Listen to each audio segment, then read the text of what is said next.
Hi. இன்றைக்கி சுவரொட்டி எப்படி செய்யலான்னு பார்க்கலாம். சுவரொட்டி பிரட்டல்.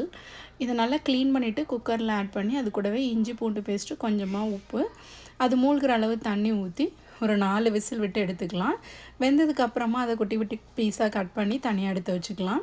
நெக்ஸ்ட்டு ஒரு கடாயில் கொஞ்சமாக எண்ணெய் விட்டுட்டு பட்டை, கிராம்பு, ஏலக்காய், சோம்பு போட்டு நல்லா தாளித்ததுக்கப்புறமா இஞ்சி பூண்டு கட் பண்ணி வச்சுருந்தேன், அதையும் ஆட் பண்ணிவிட்டு கட் பண்ணி வச்சுருந்த பெரிய வெங்காயம் சேர்த்து நல்லா வதக்கணும்.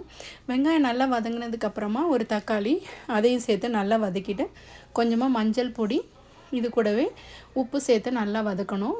நல்லா வதக்கினதுக்கப்புறமா 1 ஸ்பூன் அளவுக்கு மிளகாய் வத்தல் பொடி சேர்த்துட்டு கட் பண்ணி வச்சுருந்த அந்த சுவரொட்டியும் சேர்த்து நல்லா பிரட்டி விடணும். அதுக்கப்புறமா நம்ம வேக வச்சுருந்த தண்ணியையும் ஆட் பண்ணி நல்லா கொதிக்க விட்டுட்டு கருவேப்பிலை, மல்லி இலை சேர்த்துட்டு கடைசியாக 1 ஸ்பூன் அளவுக்கு மிளகு பொடி சேர்த்து இறக்கணுன்னா சூப்பராக இருக்கும். கண்டிப்பாக ட்ரை பண்ணி பாருங்கள். தேங்க்யூ. தேங்க்ஸ் ஃபார் வாட்சிங்.